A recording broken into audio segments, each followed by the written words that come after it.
Colourful caterpillar, रंगीला कीड़ा। बहुत दूर किसी जंगल में कैटरपिलर्स का एक खानदान आबाद था। यहाँ हर किस्म के छोटे बड़े कीड़े मौजूद थे, लेकिन एक कीड़ा सबसे अलग और ख़ास था। ये एक रंग बिरंगी कैटरपिलर था।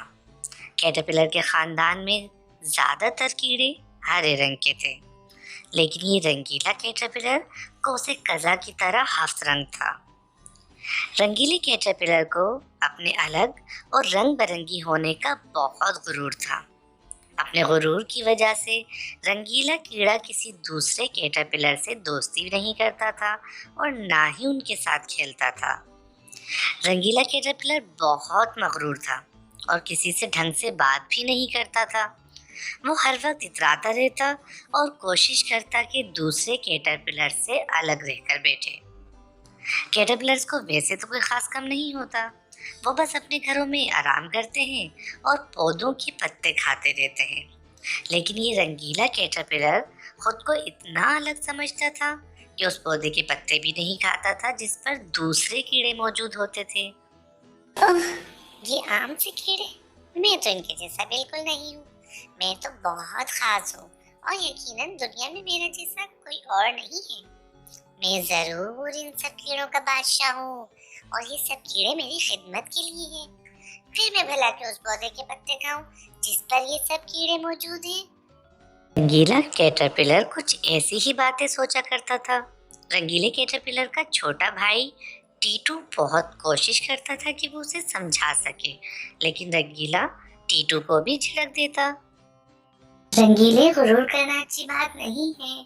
तुम्हारा सिर्फ रंग अलग है, वरना तुम भी हम सब की तरह कैटरपिलर ही हो। अपने गुरूर की वजह से तुम बहुत नुकसान उठाओगे। और रहने दो तुम आम से कीड़े, तुम्हें तो कोई खास बात ही नहीं है। पता नहीं कैसे तुम मेरे भाई बन गए। मैं तो तुमसे बात भी करना पसंद नहीं करता। रंगीले कीड़े की बातें सुनकर टीटू उदास हो जाता और सोचता कि काश उसका रंग भी रंगीले की तरह होता, ताकि वो उसकी बेइज्जती नहीं करता। रंगीले कीड़े का गुरूर बढ़ता जा रहा था और अब तो उसने बात बात पर दूसरे कीड़ों को बेइज्जत करना शुरू कर दिया था। सब कैटरपिलर्स खुद भी रंगीले कीड़े के गुरूर की वजह से उससे दूर दूर रहने लगे थे। एक दिन रंगीले कैटरपिलर ने सोचा कि वो अपने बादशाह होने का ऐलान करे, ताकि सब कीड़े उसके गुलाम बन जाएं और उसकी खिदमत करें। रंगीले कीड़े ने एक सुनहरी ताज पहना और सबसे बड़े पौधे के पत्ते पर बैठकर आवाज लगाई।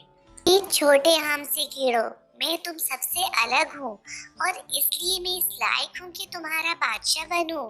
तुम सब कीड़े आज से मेरे गुलाम हो और मेरी खिदमत करोगी। रंगीले कीड़े की बात सुनकर सारे कैटरपिलर्स हंसने लगे।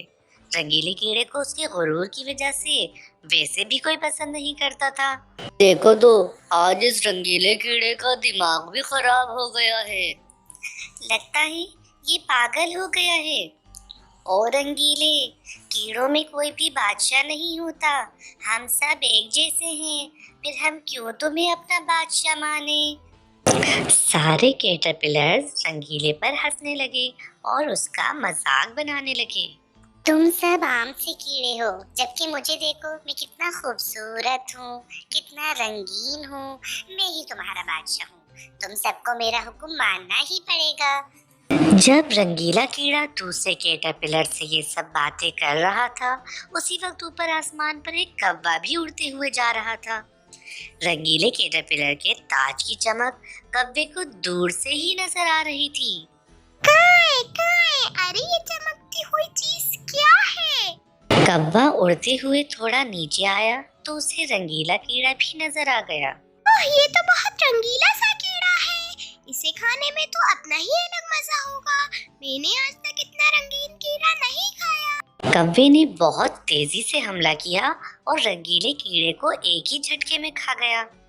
बाकी सारे कैटरपिलर्स हरे रंग के थे, इसलिए वो हरे पत्तों में छुप गए और कौवे को नजर नहीं आए। टीटू सोचने लगा, ओह मेरा रंगीला भाई, इसे अपने गुरूर और बड़े बोल की सजा मिल गई। वो जिस रंग पर इतना गुरूर करता था, वही उसके लिए मुसीबत बन गया। और हमारे जिस हरे रंग को वो बुरा समझता था, वही हम सबकी हिफाजत करता है।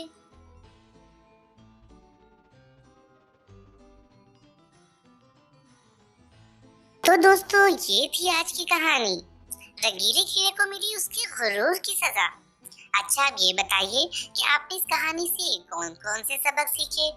इस कहानी से आपको जो भी पैगाम समझ में आया वो हमें कमेंट्स में लाजमी बताइएगा और हमारा चैनल सब्सक्राइब और शेयर करना ना भूलिए।